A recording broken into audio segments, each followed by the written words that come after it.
up, guys and dolls? Welcome to The Good, The Bad and The Stupid. It's Thursday the 15th of October. Hope you're well. Hope you haven't got to be anywhere important and you're going to spend the next 10-15 minutes listening to my sexy voice and my sexy stories and my sexy intellect.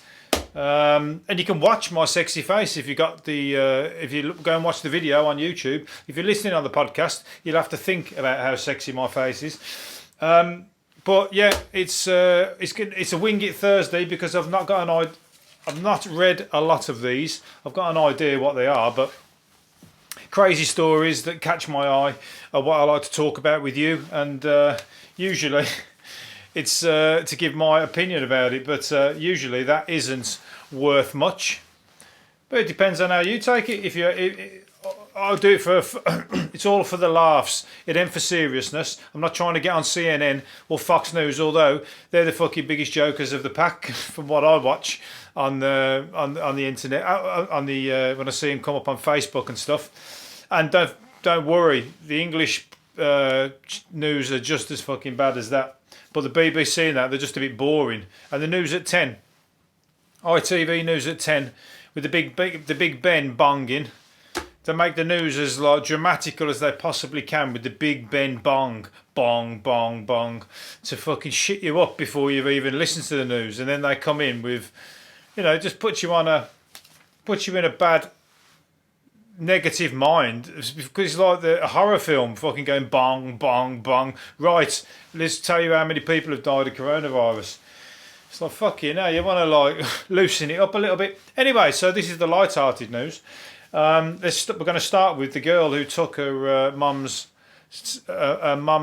sex lube into school to use it as hand sanitizer. See, the news at 10 wouldn't start with that, would it? Bong, bong, bong, bong. A young girl takes her mum's anal lube into school and uses it as hand sanitizer. Now, I don't actually know if that's anal lube. I've used my own opinion on that. It could be lube for anything. All areas. I don't think anything that needs loosening or lubing, of course. Anyway, so the daughters took it in and the teachers had to take it off, I think. Ann Summers logo, the intimate product, and thought it was meant for her. What's the name, Ann Summer? Oh, her daughter's name's Summer. So her daughter's name's Summer. She saw Ann Summers, which is the sex shop. She saw that was mentioned on the product, and she thought it was for her. So Summer's lube. Oh, what a shame. Well, she probably is none the wiser, but embarrassing for the mum, because now we know. She's pretty. The mum is not. Of course, pretty girls use these kind of things as well. But I'm just saying. Right, let's move on to the dad that pulled his tooth out. He's not a pretty guy. She's pretty. This guy's gone for the getting uglier by the second, because every time he's pulled out another tooth with his pliers. He necked 8 pints of Stella and then pulled out his own tooth with a pair of pliers. A monkey wrench, it looks like. And the tooth looks a fucking big tooth as well. So he pulled it out, but he drank 8 cans of Stella. Now, what does that tell you? Who hasn't drank fucking Stella out on a night out and got into a fight? You don't feel a thing. You can drink Stella all night long. You'll get into fight, you'll cause fights, but when you get punched in the face or get thrown over the bar or thrown through the window, you don't feel it. You're just like, yeah, that's all right. Let's go for a curry, no problem. But yeah, he's done it. So he's necked it. He knows the score. So he's necked the fucking 8 cans, and then went to town and pulled his own tooth out because it was going to cost him 200 quid. Money saved, money in the bank. Hard times. Everybody needs it. Now he should now go and go to his worst, the shop that he hates the most, buy some food from there, pretend that it broke his tooth, and his tooth fell out, and then claim compensation. There's another way to make money. Apparently, you got to start think outside the box. Especially if you've just lost your job, you got to fucking make money every which way you can. People are Christmas shopping.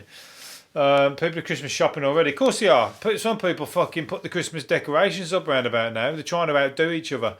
Somebody put them up the other year before Halloween. Now, that is just fucking taking the piss. I hope somebody threw a snowman through his fucking window. Or, no, threw a pumpkin, should I say, through his window. Not a snowman, that would be Christmas.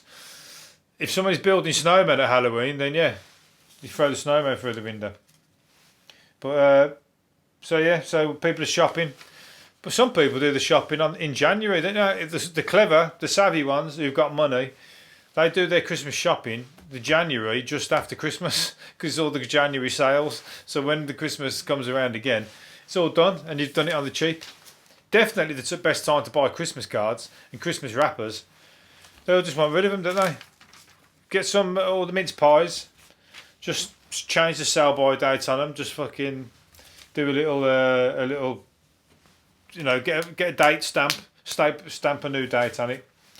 Portaloos have been set up along the motorway for lorry drivers who've been caught in Brexit delays. I told you all the Portaloos got nicked the other week. Some festival guys or whatever, somewhere had their Portaloos. Some people who hired out Portaloos had them all stolen. And they've all turned up. Well, they haven't all turned up, but some have turned up on the motorway. And maybe it was the ones that got nicked. It's the government have nicked your toilets. And they've set them up on the Portaloo, and they're all painted with a swastika. Not swastika, of course not a swastika. Jesus. I know it's Brexit. I know there's die-hard Brexiteers, but they're painted with the Union Jack. Somebody's painted with the Union Jack. So if they were your toilets, you'll never know now. Unfortunately, they're now hidden underneath a painted Union Jack. A proud Union Jack. So when you go for your dump or your piss, you're going to do it behind a proud flag of the Union Jack. So yeah, why have they put them along the motorway? They've got service stations along the motorway. But anyway, if that's where they are, you want to go and have a look at them. Any tourists want to go? Chinese tourists, they love that. They stop at some really unusual things. Pull up in the big coach, take photos of the Union Jack porter cabins. Because that's about as exciting as England's getting at the moment. What's happened? A woman's done a London marathon. A London marathon, and she's done an extra 23 miles. The marathon's 26 miles. She's done an extra 23 miles. How the fuck do you manage to do an extra 23 miles on top of 26 miles? You've got to be bollocks by the time 26 miles comes up anyway. But surely you don't think that was only 3 miles. When you've completed a whole marathon and you're like, you've got to be at the end of your tether, you know, gasping for fucking, or, you know, worn out, and then you think must have 23 miles left because your watch is telling you. She had a glitch in the watch, and the watch is telling her she's got 23 more miles, and she did them. I tell you what, she's basically a fucking hardcore. She's done a double, almost. So I think she deserves all the money. If she's raising money, she deserves a fucking almost as much as Captain Tom, who raised millions. She should have a few million for that. That is like, she's just going on empty, surely. Just done an extra 23 miles out of nothing. Good on her. I'll tell you what, there's some unusual things happening today. There's a guy who paints pictures using his typewriter. An Indian guy. He's in India, in Karnataka.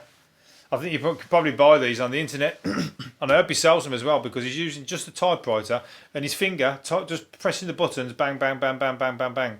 And the dots that's coming on the page, he's changing the paper around or doing it, or using different sort of keys and whatever. And he's creating these pictures of Barack Obama and who else? I don't know who else. The Statue of Liberty. Mother Teresa, he's done them all. Gandhi, he's done them all with a typewriter. Some crazy people. Probably, I bet he's shit with a pen as well. I bet he can't do fuck all with a pen. I bet he's like me, just drawing dicks on everything. Just drawing dicks. That's all I can do. I can't draw nothing else. But he's probably like going, yeah, just find that talent. How did you accidentally fall upon that? Maybe he can't afford a pencil, and he's just only got this old typewriter. He's done it. So now, hopefully, people are going to be buying them for hundreds of pounds, and he's going to make a fortune. There's a woman. I spoke ages ago. Somebody probably doesn't even listen. Wasn't even listening way back then. But there was a woman who married a ghost, a poltergeist. She married, and she went on to Good Morning TV, and she was like bragging about him, saying that he proposed to her at Wookey Hole in England. And she looks, the strange thing about it, she looks totally sane, completely sane. And she's not, obviously, because she thinks she's married a ghost who proposed to her at Wookey Hole. And when somebody said to her, when the presenter said, "What, did he get down on one knee?" She went, "No, he ain't got no knees." He hasn't got any knees. He's a poltergeist. So she's obviously a bit fucking strange, but she looks totally normal. And now she said he's finished with her. They've split up because he ran off. He fell in with the bad crowd and started taking drink and drugs. What, ghost drink and drugs? Or are you buying it for him? Who's fucking supplying him the drink and drugs? Is he actually lifting a glass? Am I seeing a glass lift up off the table and a line of coke disappear off a glass table? Or is he doing ghost drink and drugs that we can't see? Come on. I tell you what, I'd love to fucking be at that party. If I was off my nut, drinking and drugs, and I kept seeing a glass raise up, somebody necking the drinking glass of whiskey, pouring himself another one, and a glass and lines disappearing off the table. Am I going to think that's really happening, or am I going to think I'm mad? Am I going to think I'm too high and I should have some more myself? Yeah, that's questionable. So he's turned in with a bad crowd. What else has he done? He was partying in both. Judging by him disappearing, then coming back to mine. I don't know what that means, but she reckons he had sex with another ghost. That was it. That was enough. That was the final straw. So, well, there you go. I mean, that's strange, but there's some people have married one woman married her duvet. She married a duvet. Some people, I mean, they're not even the strange ones who are ringing up serial killers in prison and fucking wanting to marry them and whatever else, and saying how they forgive them. Some fucking mental cases out there. Tell you what, I hope I don't get hold of one, or one doesn't get hold of me, should I say. I'm getting worried now about you, like all you pretty ladies out there. You're not actually as some of you are fucking not all compass mentis in the old, in the brain department. A lot of you are. Most of you are, of course. Anyway, I think I'm going to leave it on. I'm going to leave it on that one. 1 in 10 Brits. I'm going to leave it on this one. 1 in 10 Brits have never eaten an Indian curry or tried French food. That's the die-hard Brits who like to go to Benidorm on holiday and have an English breakfast and have an English Sunday dinner every day while they're on holiday. They won't touch the fucking Spanish food, and they like their English dish. But I can't imagine anybody that's not tried an Indian curry in England. That's our fucking national dish, pretty much. That's won over the English breakfast. We love a curry. We do in my town, in Birmingham anyway. We've got the best curry houses in the country. We certainly have. You can fucking put money on that. Everybody goes to. If you ever go to Birmingham in England, get in touch. I'll tell you a good curry house to go to. And they can fucking put my photo up on the wall. Somebody famous. I'm not famous, obviously. They've got somebody famous on the wall in the Indian restaurant from like 25 years ago, the day that this semi-famous person came into the restaurant, and they've got this piece of paper on the wall that's like going brown because it's been up there that long, and it's like their claim to fame. I'll send you to one of them. One where like some Z-listers turned up there one time, and they were. But the food's good. That doesn't matter. It's all about the food and the music. Got to play proper Indian music when you're in the Indian restaurants. It's got to fucking be authentic. You can't play pop music while I'm listening to it. Don't taste right. It's like drinking wine out of a mug. Don't work. Right, I'm going to leave it there. Hopefully you've enjoyed it. I'll do another one tomorrow. See you later. Bye.